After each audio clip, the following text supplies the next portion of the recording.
Hi friends, welcome to my YouTube channel. ಎಲ್ಲರೂ ಹೇಗಿದ್ದೀರಾ? ಚೆನ್ನಾಗಿದ್ದೀರಾ? ಇದು ಎಲ್ಲೋ ನೀರು, ಜೀರಿಗೆ ನೀರಿದು. ನಾನು ಬೆಳಗ್ಗೆ ಎದ್ದಿದ ತಕ್ಷಣ ಒಂದು ಲೋಟ ನೀರಿನಲ್ಲಿ ಜೀರಿಗೆ ಹಾಕಿ ಮುಕ್ಕಾಲು ಲೋಟ ಆಗೋವರೆಗೂ ಕುದಿಸಿ ಕುಡಿತೀನಿ. ನಂತರನೇ ನಾನು ಬೆಳಿಗ್ಗೆ ಬಾಗಿಲು ತೆಗೆಯೋದು. ಅವು ನಿನ್ನೆ ಭಾನುವಾರ ಆಗಿರೋದ್ರಿಂದ ಲೇಟಾಗಿ ಎದ್ವಿ, ಯಾಕಂದರೆ ರಜೆ ಅಲ್ವಾ. ಹಾಗಾಗಿ ವಾರ ಎಲ್ಲನೂ ಜಲ್ದಿ ಎದ್ದಿರ್ತೀವಿ, 5:30 5 ಗಂಟೆಗೆಲ್ಲ. ಹಾಗಾಗಿ ಭಾನುವಾರ ಒಂದಿನ ಲೇಟಾಗಿ ಎದ್ದೇಳ್ತೀನಿ ನಾನು. ನೋಡಿ, ಗಿಡಗಳಿಗೆ ಒಂದು ಚೊಂಬು ನೀರು ತಂದು ಅರ್ಧ ಚೊಂಬು ನೀರು ಹಾಕ್ತಾಯಿದ್ದೀನಿ. ಯಾಕಂದರೆ ಸಣ್ಣ ಪಾಟ್ ಅಲ್ವಾ, ಸಾಕಾಗುತ್ತೆ ಅಂತ ದಿನ ಹಾಕ್ತೀನಲ್ಲ ಅದಕ್ಕೆ. ಈ ಗಾಳಿಗೋ ಬಿಸಿಲಿಗೋ ಏನಕ್ಕೋ ಇದು ಎಲೆ ಎಲ್ಲ ಉದುರ್ತಾ ಇದ್ವು, ಎಲ್ಲೋ ಕಲರ್ ಆಗಿಬಿಟ್ಟು. ಮನೆ ಮುಂದೆ ಎಲ್ಲ ಗಲೀಜಾಗುತ್ತೆ, ಸುಮ್ಮನೆ ಕಸ ಆಗುತ್ತೆ ಅಂತೇಳಿ ನಾನೇ ತೆಗೆದು ಬಿಸಾಕ್ತಾ ಇದ್ದೀನಿ. ಚೆನ್ನಾಗಿ ಬಂದಿದೆ ಎಲ್ಲನೂ ಗಿಡಗಳು. ಅಲೋವೆರಾ ಗಿಡ ನೋಡ್ಬೋದು ಎಷ್ಟು ಚೆನ್ನಾಗಿ ಹರಡ್ಕೊಂಡಿದೆ. ಆಲ್ರೆಡಿ ಲೇಟಾಗಿರೋದ್ರಿಂದ ತಿಂಡಿ ಮಾಡೋಕ್ಕಂತ ಬಂದೆ. ಬಿಸಿಲು ನೋಡಿ ಎಷ್ಟು ಚೆನ್ನಾಗಿ ಬೀಳ್ತಾ ಇದೆ, ನ್ಯಾಚುರಲ್ ಆಗಿ ಬೆಳಕೆ ಹೆಂಗೆ ಎಷ್ಟು ಚೆನ್ನಾಗಿದೆ. ಜೀರಿಗೆ ಹಾಕಿದ್ದೀನಿ, ಸಾಸಿವೆ ಹಾಕಿದ್ದೀನಿ. ಈಗ ಕಡಲೆಬೇಳೆ ಹಾಕಿ ಆ್ಯಕ್ಚುಲಿ ನಾನು ಏನು ಮಾಡ್ತಿದ್ದೀನಿ ಅಂತ ಹೇಳೇ ಇಲ್ಲಲ್ಲ, ಚಿತ್ರಾನ್ನ ಮಾಡ್ತಾಯಿದ್ದೀನಿ ಜಲ್ದಿ. ಭಾನುವಾರ ಆಗಿರೋದ್ರಿಂದ ಲೇಟಾಗಿ ಎದ್ದಿರೋದ್ರಿಂದ ಏನಾದರೂ ಜಲ್ದಿ ಮಾಡಲೇಬೇಕಲ್ವ. ಹಾಗಾಗಿ ಕಡಲೆ ಬೀಜನೂ ಹಾಕ್ಬೋದು. ನಮ್ಮನೆಗೆ ಇಷ್ಟಪಡೋಲ್ಲ ಕಡಲೆ ಬೀಜ ತಿನ್ನೋದು ಜಾಸ್ತಿ, ಹಾಗಾಗಿ ನಾನು ಕಡಲೆಬೇಳೆ ಒಂದೇ ಯೂಸ್ ಮಾಡೋದು. ನೀರುಳ್ಳಿ ಹಾಕಿ, ಇದನ್ನೇನು ಹೇಳೋದೇ ಬೇಡ ಅನಿಸುತ್ತೆ. ಚಿತ್ರಾನ್ನ ಏನು ಈಸಿ, ಆರಾಮಾಗಿ ಎಲ್ಲರೂ ಮಾಡ್ತಾರೆ. ನೀರುಳ್ಳಿಲಿ ನೋಡಿ ಸ್ವಲ್ಪ ಉಪ್ಪು ಹಾಕಿದ್ದೀನಿ, ಯಾಕಂದರೆ ಅದು ಜಲ್ದಿ ಬಾಡುತ್ತೆ ಅಂತೇಳಿ, ಜಲ್ದಿ ಕಲರು ಬರುತ್ತೆ ಅಂತ ಹೇಳಿ. ನೆಕ್ಸ್ಟು ಟಮಟೆ ಹಣ್ಣು ಹಾಕಿ ಒಂದು ಸತಿ ಚಮಚ ಆಡಿಸಿದ್ದೀನಿ. ಇವಾಗ ಅರಶಿನ ಪುಡಿ ಹಾಕ್ತೀನಿ. ಯಾವುದೇ ಅಡುಗೆಗಾಗಲಿ ಟಮಟೆ ಹಣ್ಣು ಹಾಕಿದ್ಮೇಲೆ ಅರಶಿನ ಪುಡಿ ಹಾಕಿದರೆ ಜಲ್ದಿ ಮೆತ್ತಗಾಗುತ್ತೆ ಅಂತಾರೆ. ಹಾಗಾಗಿ ನನಗೂ ಅದೇ ರೂಢಿ ಆಗೋಗ್ಬಿಟ್ಟಿದೆ. ನೀರುಳ್ಳಿಗೆ ಉಪ್ಪು, ಟಮಟೆ ಹಣ್ಣಿಗೆ ಅರಶಿನ ಪುಡಿ. ನೋಡಿ ಎಷ್ಟು ಬ್ರೈಟಾಗಿ ಕಾಣ್ತಾ ಇದೆ ಅಲ್ವಾ ಬೆಳಕು. ಅದರೊಳಗೆ ಏನು ಮಾಡ್ತಿದ್ದೀನಿ ಅನ್ನೋದೇ ಸರಿಯಾಗಿ ಕಾಣಿಸ್ತಿಲ್ಲ ಅನಿಸುತ್ತೆ ನಿಮಗೆ. ನೆಕ್ಸ್ಟು ಇವಾಗ ಕರಿಬೇವಿನ ಸೊಪ್ಪು ಹಾಕಿದ್ದೀನಿ. ನಾನು ಯಾವಾಗಲೂ ಲಾಸ್ಟಿಗೆ ಸ್ವಲ್ಪ ಕರಿಬೇವಿನ ಸೊಪ್ಪು ಹಾಕೋದು, ಏನಕ್ಕಂದರೆ ಅದು ಫ್ಲೇವರ್ ಹಂಗೆ ಇರುತ್ತೆ ಅಂತ. ಫಸ್ಟಿಗೆ ಹಾಕ್ಬಿಟ್ರೆ ಅದು ಡ್ರೈ ಆಗಿಬಿಡುತ್ತೆ, ನಂಗೆ ಅಷ್ಟು ಇಷ್ಟ ಆಗೋಲ್ಲ. ಹಂಗಾಗಿ ಹಾಕಿದ್ದೀನಿ. ಈಗ ನೋಡಿ, ನಿಂಬೆಹಣ್ಣು ರಸ ಹಾಕ್ತೀನಿ, ಹುಣಸೆ ಹುಳಿ ರಸದ್ದು ಮಾಡ್ತೀನಿ. ಚೆನ್ನಾಗಿರುತ್ತೆ, ಎರಡೂ ಡಿಫ್ರೆಂಟ್ ಟೇಸ್ಟ್ ಕೊಡುತ್ತೆ. ನೆಕ್ಸ್ಟ್ ಕೊತ್ತಂಬರಿ ಹಾಕಿ ಒಂದು ಸತಿ ಸ್ಪೂನ್ ಆಡಿಸಿ ಬಿಟ್ಟರೆ ರೆಡಿ ಚಿತ್ರಾನ್ನದ ಗೊಜ್ಜು. ಬಿಸಿ ಅನ್ನ ಮಾಡಿದ್ದೆ. ಇದು 2 ಲೀಟ್ರ್ ಕುಕ್ಕರು. 2 ಲೀಟ್ರ್ ಕುಕ್ಕರಲ್ಲಿ ಒಂದೇ ಪಾವ್ ಅನ್ನ ಮಾಡಿರೋದು. ಏನಕ್ಕಂದರೆ ಇಬ್ಬರಿಗೆ ಸಾಕು, ಚಿತ್ರಾನ್ನ ಇಬ್ಬರಿಗಾಗೋಷ್ಟು ಮಾಡ್ತಾಯಿದ್ದೀನಿ. ಹಾಗಾಗಿ ಏನಕ್ಕೆ ಜಾಸ್ತಿ ಮಾಡಿಲ್ಲ ಅಂದರೆ ಮಧ್ಯಾಹ್ನ ಮತ್ತೆ ಸ್ಪೆಷಲ್ ಮಾಡಬೇಕಾಗುತ್ತಂತ ಮಾಡಿಲ್ಲ. ಯಾಕಂದರೆ ನಮ್ಮ ಅಪ್ಪ, ನಮ್ಮಮ್ಮ, ತಮ್ಮನ ಹೆಂಡ್ತಿ, ಮಕ್ಕಳು ಬರ್ತಿದ್ದಾರೆ.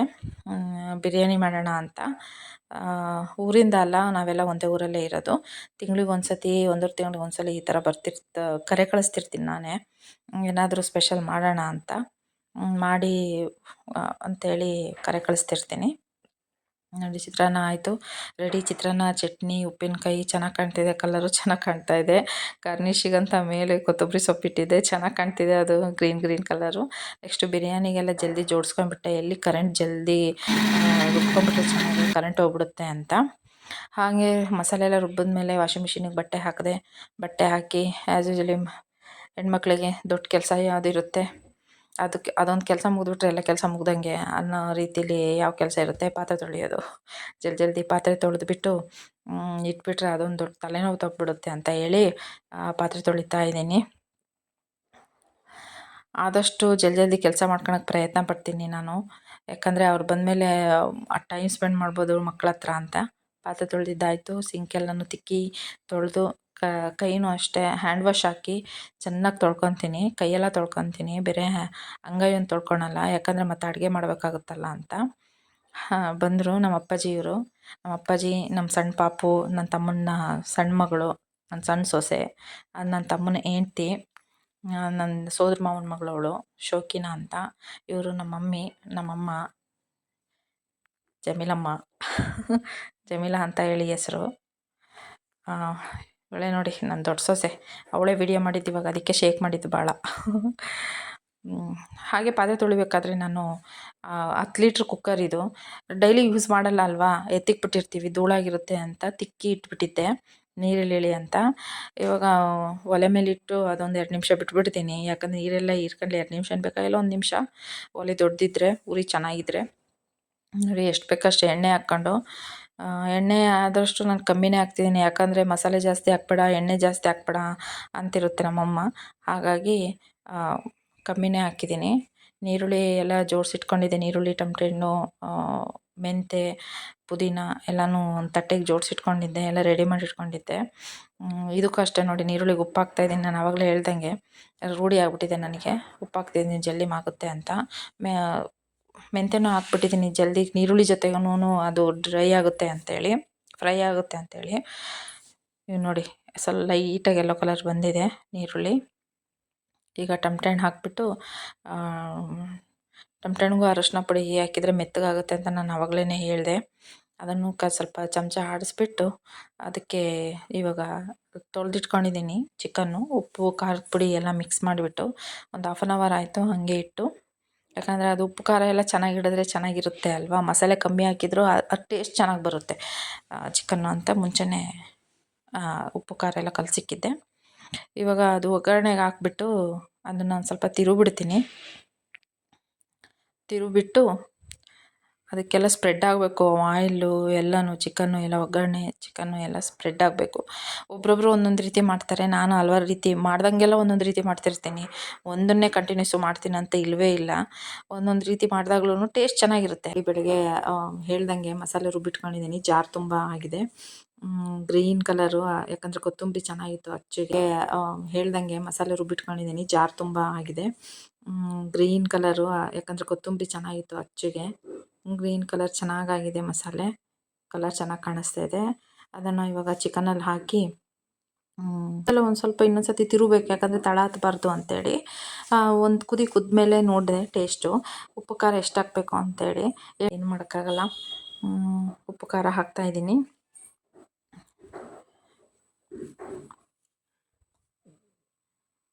ಇವಾಗ ತಿರುಗಿಬಿಟ್ಟು ಅದನ್ನು ಮುಚ್ಚಿಬಿಡ್ತೀನಿ. ಒಂದು 5ರಿಂದ 6 ನಿಮಿಷ ಚೆನ್ನಾಗಿ ಲೋ ಫ್ಲೇಮಲ್ಲಿ ಕುದ್ರೆ ಒಂದು 75% ಬೆಂದರೆ ಸಾಕು. ಫ್ರೈ ಆದರೆ ಸಾಕು ಚಿಕನ್ನು.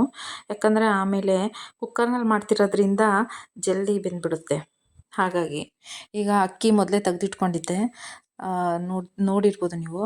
ಇವಾಗ ತೊಳ್ಕೊತಾ ಇದ್ದೀನಿ ಅಕ್ಕಿ. ಈಗ ನೋಡೋಣ ಚಿಕನ್ನು ಯಾವ ರೀತಿ ಆಗಿದೆ ಅಂತ. ಗ್ರೇವಿ ಕಲರ್ ನೋಡಿದರೆ ಸಖತ್ತಾಗಿದೆ. ಇದಕ್ಕೊಂದು ಸ್ವಲ್ಪ ಕಾಯಿದು ಪೇಸ್ಟ್ ಹಾಕ್ಬಿಟ್ಟಿದ್ದಿದ್ರೆ ಗ್ರೇವಿನೇ ಆಗೋಗ್ಬಿಡೋದು. ಮುದ್ದೆಗೆ ಭಾಳ ಚೆನ್ನಾಗಿರುತ್ತೆ. ಅದು ಇನ್ನೊಂದು ಟೈಮ್ ತೋರಿಸ್ತೀನಿ, ಯಾವಾಗನ್ನ ಮಾಡ್ತೀನಿ. ಚೆನ್ನಾಗಾಗಿದೆ ಗ್ರೇವಿ. ಇವಾಗ ಇದಕ್ಕೆ ಅಕ್ಕಿ ಹಾಕ್ಬಿಡ್ತೀನಿ. ಇವಾಗ ಅಕ್ಕಿಗೂ ಎಲ್ಲ ಮಸಾಲೆ ಎಲ್ಲ ಚೆನ್ನಾಗಿ ಹತ್ತಬೇಕು ಅಂತೇಳಿ ಕ್ಲೀನಾಗಿ ನಾನು ತಿರುತ್ತಾ ಇದ್ದೀನಿ. ತಿರುಗಿಬಿಟ್ಟು ಒಂದು ಕಡೆ ಬಿಸಿನೀರಿಗೆ ನಾನು ಬಿಸಿನೀರು ಕಾಸಿಟ್ಕೊಂಡಿದ್ದೆ. ಅಂದರೆ ಕುದಿಯೋ ಥರ ಅಲ್ಲ, ಬಿಸಿ ನೀರು ಬಿಸಿ ಮಾಡಿ ಇಟ್ಕೊಂಡಿದ್ದೆ. ಯಾಕಂದರೆ ತಣ್ಣೀರು ಹಾಕ್ಬಿಟ್ರೆ ಮತ್ತೆ ಅದು ಒಂಥರ ರೈಸ್ ಮೆತ್ತಗಾಗಿ ಹೋಗ್ಬಿಡುತ್ತೆ, ಉದುರುದ್ರಾಗಲ್ಲ ಅಂತೇಳಿ ಬಿಸಿನೀರು ಕಾಸಿಟ್ಕೊಂಡಿದ್ದೆ. ಸ್ವಲ್ಪ ಹೊತ್ತು ಮುಚ್ಚಿಕ್ಕಿದ್ದೆ ಅಕ್ಕಿ ಎಲ್ಲ ಹಾಕಿ ತಿರುವಿ. ಇವಾಗ ನೀರು ಹಾಕ್ಕೊಂಬಿಡ್ತೀನಿ, ಕಾಸಿಟ್ಕೊಂಡಿದ್ನಲ್ಲ ಅದು ನೀರು. 6 ಲೋಟ ಅಕ್ಕಿಗೆ ನಾನು 1.5 kg ಅಕ್ಕಿ ತೊಗೊಂಡು, 1.5 kg ಚಿಕನ್ನಿಗೆ 1.5 kg ಅಕ್ಕಿ ತೊಗೊಂಡಿದ್ದೀನಿ. ಅಂದರೆ 6 ಲೋಟ, ಪಾವು ಲೆಕ್ಕದಲ್ಲಿ ನೋಡಿಕೊಂಡ್ರೆ 6 ಲೋಟಕ್ಕೆ 12 ಲೋಟ ನೀರು ಹಾಕಬೇಕು. ಆದರೆ ನಾನು 11 ಲೋಟ ನೀರು ಹಾಕಿದ್ದೀನಿ. ಏನಕ್ಕಪ್ಪ ಅಂತಂದರೆ ಮತ್ತೆ ಕುಕ್ಕರಲ್ಲಿ ಮಾಡ್ತಿರೋದ್ರಿಂದ ಮೆತ್ತಗಾಗಿ ಹೋಗ್ಬಿಡುತ್ತೆ. ಸ್ವಲ್ಪ ಕಮ್ಮಿ ನೀರು ಹಾಕಿದರೆ ಉದುರುದ್ರಾಗುತ್ತೆ. ಹಾಗಾಗಿ ಉಪ್ಪು ಕಮ್ಮಿ ಇತ್ತು, ಉಪ್ಪು ಹಾಕಿದ್ದೀನಿ. ಇನ್ನೊಂದು ಸ್ವಲ್ಪ ಹಾಕ್ಬೋದಾಗಿತ್ತು. ನೆಕ್ಸ್ಟ್ 1 ಕುದಿ 2 ಕುದಿ ಆದಮೇಲೆ, 1 ಕುದಿ ಸ್ಟಾರ್ಟ್ ಆದಮೇಲೆ ಮೊಸರು ಹಾಕಿದ್ದೀನಿ. ನಿಂಬೆಹಣ್ಣು ಹಾಕ್ಬೋದು. ನಾನು ಹೇಳಿದ್ನಲ್ಲ, ನಾನು ಒಂದೊಂದು ಟೈಮಲ್ಲಿ ಒಂದೊಂದು ಟೈಮ್ ಮಾಡ್ದಂಗೆಲ್ಲ ಒಂದೊಂದು ರೀತಿ ಮಾಡ್ತಿರ್ತೀನಿ ಅಂತ. ಈ ಸತಿ ಮೊಸರು ಹಾಕಿದ್ದೀನಿ. ನೆಕ್ಸ್ಟು ಪುದೀನ ಹಾಕಿದ್ದೀನಿ. ನಾನು ಚಿತ್ರಾನ್ನಕ್ಕೆ ಹೇಳ್ದಂಗೆ ಲಾಸ್ಟಿಗೆ ನಾನು ಕರ್ಬೇವಿನ ಸೊಪ್ಪು ಹೆಂಗೆ ಹಾಕ್ತೀನೋ ಹಂಗೆ ಇದಕ್ಕೆ ಪುದೀನ ಬಳಸ್ತಾ ಇದ್ದೀನಿ. ಯಾಕಂದರೆ ಫ್ಲೇವರ್ ಚೆನ್ನಾಗಿ ಬರುತ್ತೆ, ಟೇಸ್ಟ್ ಚೆನ್ನಾಗಿರುತ್ತೆ ಅಂತೇಳಿ. ವಿಶಿಲ್ ಮುಚ್ಚಿ 1 ವಿಶಿಲ್ ಕೂಗಿಸಿದ್ರೆ ಸಾಕು. ಯಾಕಪ್ಪ ಅಂದರೆ ಆಲ್ರೆಡಿ ಅದು 70% ಎಲ್ಲ ರೈಸ್ ಆಗಿರೋದ್ರಿಂದ 1 ವಿಶಿಲ್ಗೆ ಕುಕ್ಕರು ಕೂಗಿಸಿದ್ರೆ ಸಾಕಾಗುತ್ತೆ. ನೋಡಿ ಕಲರ್ ಎಷ್ಟು ಚೆನ್ನಾಗಿ ಕಾಣ್ತಾ ಇದೆ ಅಂತ. ನಾನು ಹೇಳಿಲ್ವಾ, ಉದುರು ಎಷ್ಟು ಚೆನ್ನಾಗಾಗಿದೆ. ಅಕ್ಕಿನೂ ಚೆನ್ನಾಗಿತ್ತು. ಹಾಗಾಗಿ ಚೆನ್ನಾಗಾಗಿದೆ. ಫಸ್ಟು ನನ್ನ ದೊಡ್ಡ ಸೊಸೆಗೆ ಹಾಕ್ಕೊಟ್ಬಿಡ್ತೀನಿ. ಸ್ವಲ್ಪ ಕಿರಿಕಿರಿ ಮಾಡ್ತಿದ್ಲು, ಅಳ್ತಿದ್ಲು ಏನಕ್ಕೋ. ನೋಡಿ ಇವಳು ಗೋಫೀಜಾ ಅಂತ ಹೆಸರು. ಏನು ಹೇಳೋದೇ ಬೇಡ ಕೇಳೋದೇ ಬೇಡ. ಆರಾಮಾಗಿ ವೀಡಿಯೋಗಳು ನೋಡ್ಕೊಂಡು ಅವಳು ಟ್ಯಾಲೆಂಟ್ ಯೂಸ್ ಮಾಡ್ಕೊಂಡು ವೀಡಿಯೋ ಮಾಡ್ತಿರ್ತಾಳೆ. ಇವಳು ನನ್ನ ಸಣ್ಣ ಸೊಸೆ ಎಲ್ಲರದ್ದು ಊಟ ಆಯಿತು. ಆರಾಮಾಗಿ ಊಟ ಗೀಟ ಮಾಡಿ ರೂಮಲ್ಲಿ ಕೂರಿಸ್ಕೊಂಡು ಆಟ ಆಡಿಸ್ತಾ ಇದ್ಲು ಅವರಮ್ಮ. ನಾನು ಮಾತಾಡ್ಸಕ್ಕೆ ಹೋದೆ. ಹಾಯನ್ನು ಹಾಯನ್ನು ಅಂದರೆ ಸುಮ್ಮನೆ ನೋಡಿ ಅವಳ ಪಾಡಿಗೆ ಅವಳದೇ ಲೋಕದಲ್ಲಿ ಅವಳು ಆಟ ಆಡ್ತಾ ಇದ್ದಾಳೆ. ಮುದ್ದು ಸೊಸೆ ಕ್ಯೂಟಾಗಿದ್ದಾಳೆ. ಎಲ್ಲ ಊಟ ಆಗಿ ಆರಾಮಾಗಿ ಕುಂತಿದ್ರಿಂದ ನಮ್ಮ ಅಪ್ಪಾಜಿ ನನಗೆ ಒಂದು ಸ್ವಲ್ಪ ಕಡಲೆಕಾಯಿ ಸುಲ್ಕೊಡ್ತಾಯಿದ್ರು. ಹಳ್ಳಿಯಿಂದ ನಮ್ಮ ಮನೆಯವ್ರು ತಂದಿದ್ದರು. ಹಾಗಾಗಿ ಇದ್ವು ಅಂತ ಹೇಳಿ ಸುಲ್ಕೊಡ್ತಾಯಿದ್ರು. ನಾನು ಆವಾಗಲೇ ಹೇಳ್ದಂಗೆ ನೋಡಿ ವಿಡಿಯೋ ಮಾಡ್ತಿದ್ದಾಳೆ ಇವಳು. ಬೇಡ ಪುಪ್ಪಿ ವಿಡಿಯೋ ಮಾಡ್ಕೋಬೇಡ ನನ್ನದು ಅಂತ ಹೇಳ್ತಾ ಇದ್ಲು. ಅಲ್ಲಿ ನಾನು ವಿಡಿಯೋ ಮಾಡಿಬಿಡ್ತೀನಿ ಅಂತ ಹೇಳಿ ಇಲ್ಲಿ ಸೈಡಿಗೆ ಬಂದು ವಿಡಿಯೋ ಮಾಡೋಕ್ಕೆ ಟ್ರೈ ಮಾಡ್ತಿದ್ದಾಳೆ. ನೋಡ್ತಾ ಇದ್ದಾಳೆ. ನಾನು ವಿಡಿಯೋ ಮಾಡಿಕೊಡ್ತೀನಿ ಆಮೇಲೆ ಹಾಕ್ಕೊಂತೀನಿ ನೀನು ಅಂತೇಳಿ ಹೇಳ್ತಾ ಇದ್ದಾಳೆ. ಈಗ ಎಲ್ಲ ಸಂಜೆ ಆಯಿತು, 4:30 ಆಯಿತು. ಎಲ್ಲರೂ ಮನೆಗೆ ಹೊರಡ್ತಾ ಇದ್ದಾರೆ. ಒಳ್ಳೆ ಟೈಮ್ ಸ್ಪೆಂಡ್ ಆಯಿತು ಮಕ್ಳ ಹತ್ರ. ಊಟ ಮಾಡಿದ್ದಾಯಿತು. ಈಗ ಕಳಿಸ್ಕೊಡೋ ಟೈಮು. ನಮ್ಮ ಅಪ್ಪಾಜಿ ಆಲ್ರೆಡಿ ಕೆಳಗೆ ಇಳಿತಾ ಇದ್ದಾರೆ. ನನ್ನ ತಮ್ಮ ಆಲ್ರೆಡಿ ಹೋಗಿ ಕಾರ್ ಸ್ಟಾರ್ಟ್ ಮಾಡ್ತಾ ಇದ್ದಾನೆ ಕೆಳಗಡೆ. ಇವಳು ಹೇಳಿದ್ನಲ್ಲ ನನ್ನ ತಮ್ಮನ ಹೆಂಡ್ತಿ, ಇವಳು ಕೆಳಗಡೆ ಹೋಗ್ತಾ ಇದ್ದಾಳೆ. ಇವಳು ಚೆನ್ನಾಗಿ ಅಡುಗೆ ಮಾಡ್ತಾಳೆ. ನಮ್ಮಮ್ಮ ನಿಧಾನಕ್ಕೆ ಒಂದೊಂದೇ ಮೆಟ್ಲು ಕೆಳಗಡೆ ಇಳಿತಾ ಇದ್ದಾರೆ. ನಮ್ಮ ಮನೆಗೆ ಬರಬೇಕಂದ್ರೆ ಯಾಕೆ ಇವರು ಒಂದು ತಿಂಗಳಿಗೆ 1.5 ತಿಂಗಳಿಗೆ ಬರ್ತಾರೆ ಎಲ್ಲರೂ ಅಂತಂದರೆ ಮೆಟ್ಲತ್ತಕ್ಕಾಗಲ್ಲ ಅಂತ. ಮೆಟ್ಲತ್ತಕ್ಕಾಗಲ್ಲ ಅಂತಲೇ ಅವರು ಜಾಸ್ತಿ ಬರಲ್ಲ. ನಾನೇ ವಾರದಲ್ಲಿ 2 3 ಸಲ ಹೋಗ್ತಿರ್ತೀನಿ. ಒಂದೇ ಊರಲ್ಲಿ ಇರೋದ್ರಿಂದ ಹೋಗ್ತಿರ್ತೀನಿ. ಇವ್ರನ್ನ ಮಾತ್ರ ತಿಂಗಳಿಗೆ ಒಂದ್ಸಲ ಈ ಥರ ಕರೆ ಕಳ್ಸ್ಕೊತಿರ್ತೀನಿ ಅಷ್ಟೇ. ನೋಡಿ ಅಲ್ಲಿಂದನೇ ಟಾಟಾ ಮಾಡ್ತಿದ್ದಾಳೆ ನನ್ನ ಸಣ್ಣ ಸೊಸೆ. ಓಯ್ ಓಯ್ ಅಂದ್ಕೊಂಡು ತಲೆ ಮೇಲೆ ಬೀಳಕ್ಕೆ ಅವರಮ್ಮ ಪಾಪುದು ಇದು ಶೂ ಬಿಟ್ಟು ಹೋಗಿದ್ಲು ಮೇಲೆ ಹಾಕಿದ್ಲು. ಅಲ್ಲಿ ಹಾಕೋಕ್ಕಾಗಲಿಲ್ಲೇನೆ ಅಂದರು ನಮ್ಮಮ್ಮ. ತಲೆ ಮೇಲೆ ಹಾಕೋಣ ಅಂತ ತಮಾಷೆ ಮಾಡ್ತಿದ್ಲು ಅವ್ರ ಅಜ್ಜಿ ಹತ್ರ. ಅಲ್ಲೋಡ್ರಿ ಟಾಟಾ ಮಾಡ್ತಾ ಇದ್ದಾಳೆ ಅಲ್ಲಿಂದ. ಈ ಕಡೆಯಿಂದ ದೊಡ್ಡ ಸೊಸೆ ಟಾಟಾ ಮಾಡ್ತಿದ್ದಾಳೆ ತರಲೆ. ಹೀಗೆ ಭಾನುವಾರ ಕಳೀತು. ಮತ್ತು ಇನ್ಯಾವ ಭಾನುವಾರ ಬರ್ತಾರೋ ಗೊತ್ತಿಲ್ಲ. ಯಾಕಂದರೆ ವರ್ಕ್ ವಿತ್ ಹೋಮ್ ಇರೋದ್ರಿಂದ ನನ್ನ ತಮ್ಮಂಗೆ ಭಾನುವಾರ ಒಂದೇ ದಿವಸ ಟೈಮ್ ಸಿಗೋದು. ಹಾಗಾಗಿ ಓಕೆ, ಈ ವಿಡಿಯೋ ಇಷ್ಟ ಆಗಿದರೆ ಲೈಕ್ ಮಾಡಿ, ಶೇರ್ ಮಾಡಿ, ಹಾಗೆ ಸಬ್ಸ್ಕ್ರೈಬ್ ಮಾಡ್ಕೊಳ್ಳಿ, ಸಪೋರ್ಟ್ ಮಾಡಿ. ಟ್ರೈ ಮಾಡಿದ್ದೀನಿ ಫಸ್ಟ್ನೇ vlog. Thank you for watching.